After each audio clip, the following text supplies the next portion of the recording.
Ohio State, as is custom, on Big Noon, facing Indiana. They're hosting them in Columbus. 13.5-point favorites, the Buckeyes. That's a lot of points. Yeah, it is a lot of points. All lines, by the way, presented by our wonderful partners at BetMGM. The over-under in that game, 52.5. Ohio State, 30-0-1. Shout out to our younger listeners who didn't know that you could tie in a college football game.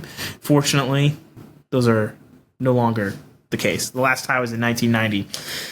Yeah, they haven't won since like 86 or 88. Yeah, literally my entire life. Yeah. Literally, Indiana has not beaten Ohio State in my entire lifetime. A little news, Ohio State center Seth McLaughlin, transfer, out for the season with a torn Achilles. As good as Indiana is up front, as hard as it is to run on them, that seems like a big deal.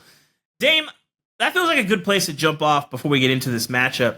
Like, we've talked a little bit about centers this year and in the run game. If you lose your center on, what was it, Tuesday? Yeah. What does that do for game planning, especially in a game that's of this kind of magnitude that you got to have? Ohio State's going to have trouble getting the playoff, I think, if they lose this game. Yeah, well, it definitely creates a sense of urgency because losing anybody in the middle of the week, I mean, a go-to guy, like that shifts your whole entire game plan. But for it to be your center, like the offensive line is your anchor. Like that's what anchors down the offense. And the center is the most important part of that because like we've talked about all year, you know, they're so important to the calls, to the communication. Like in the college game, like I think that's one of the biggest difference between the college game and the professional game. In the pros, the quarterback come up to the line, they identify the front, they point out the Mike linebacker, and then, you know, they kind of set the protection from there. Well, in the college game, the center is making a lot of that communication. Like they get down, and that's why you often see linemen or centers especially pointing out, you know, this guy's the Mike, you know, we're going this way, we're sliding this way, you know, they'll communicate down to the tackles, passes through the guards. And if you don't have that in the college game, that's going to be really, really tough, especially with an Ohio State offensive line that's one, been banged up, and two, has, you know, kind of struggled other than that Penn State game to open up a lot of holes for Quinshawn and Travion. So losing McLaughlin, especially in the middle of the week, like you don't even have a full week to get a new center in there and get him those reps with Will Howard and, you know, the rest of those starting offensive linemen. Like that's definitely going to be a challenge and something to look at in this game. You always hear about next man up. How hard is it to plug and play in the middle of the week? Like the game plan is mostly done by like Monday. Like, that's another one of those. That's another one of those easier said than done kind of things. I mean, that is the expectation, but you know, the game of football, there's a lot of moving parts and a lot of things. Once the ball turns over, I mean, once it's snapped, everything's happening at the blink of an eye, and you a lot of times have to rely on just natural instincts and, you know, just your eyes seeing what they see and your body reacting because you have all of those reps throughout the season. But when you got a new guy stepping in at such a crucial position, like, I mean, obviously I don't play the position, so I can't imagine how difficult it would be. But, you know, like I said, identifying fronts, spitting out communication, communicating to the quarterback and making sure he's in the right position. That way he makes the right decision with the ball. You know, being somebody that's just thrown in that fire, like that can't be a confident feeling going into the game. I mean, obviously you use the rest of the week to build up that confidence, but whoever the backup center is, I'm sure he'll have some butterflies in his stomach for the first snap. And for those of you who don't remember, Seth McLaughlin, you may remember the center at Alabama against Michigan who couldn't snap the ball. That's a problem. That's him. He transferred to Ohio State. He's been really, really good. Very good. Like he's an All-American candidate. And so that is a big, big loss. That's two starting offensive linemen. They're down from the beginning of the season for Ohio State. On the flip side, though, Indiana, this offense has been a lot of fun. They've been putting up a ton of points. I can't get past that second half against Michigan. When that Michigan defense put them in a blender, Indiana averaged like 1 yard per play in that second half. Indiana got out. They held on to a 20-15 win. It was not pretty. And I keep thinking that was a Michigan defense that was full of NFL guys. And compared to Indiana, that doesn't have that. Sources say Ohio State might have a defense full of NFL guys. Ohio State's got NFL guys on both sides of the ball, including a true freshman wide receiver. What do you think about Indiana's ability to do stuff? Because that Michigan performance was not it's been a while since we saw Indiana play, and it was not a great performance the last time. Yeah, I think so. First of all, I think, you know, if I'm Indiana, I want to test the backup center's mind as much as the body and just throw a lot at him, confuse him, see if we can confuse that offensive line. The Michigan game gave me a lot of concern, personally, as somebody who, like, I've wanted to see Indiana succeed. They're a fun story. They're a good team. They're good at everything. But Michigan, despite being not a good team, does have a different class of athlete than a lot of the teams in the Big Ten, and what their defense did to Indiana gave me concern moving forward for Indiana, because I'm thinking, okay, well, Michigan's got all these athletes, but they're also not very good. Ohio State has better athletes, and they're much better. The scheme is a little bit better. Their guys seem to have a little bit more mental acuity in some spaces. They're just a much better team.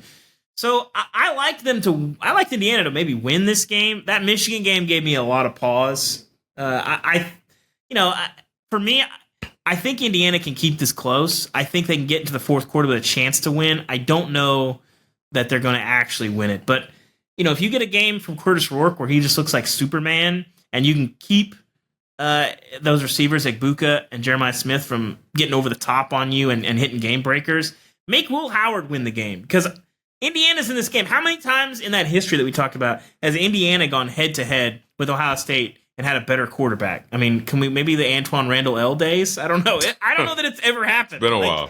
And I think they have the better quarterback in this game. And so there's that, but Ohio State is a different kind of beast. And when they've played in these kind of big-time showdowns, they've shown up. And we'll talk about the playoff implications in a minute. Yeah. You got something to talk about SEC versus Big Ten and all that. Like, if we're just talking about the game here, relates to Indiana, Ohio State, I'm a little concerned that Ohio State's going to just roll here. Very possible. Because they have been playing with their food for a while, but they do that because they're so much better than all the teams that they play. And when you get them in those big games, they usually step up. They keep winning at Penn State. Not the Michigan game, obviously, that they've struggled there. I think they just have better athletes across the board. They're better at almost every position except quarterback, I guess. And that usually just kind of wins out here. I mean, they're a 2-touchdown favorite. I feel, and it's gone up. It was like 12, now it's 13.5.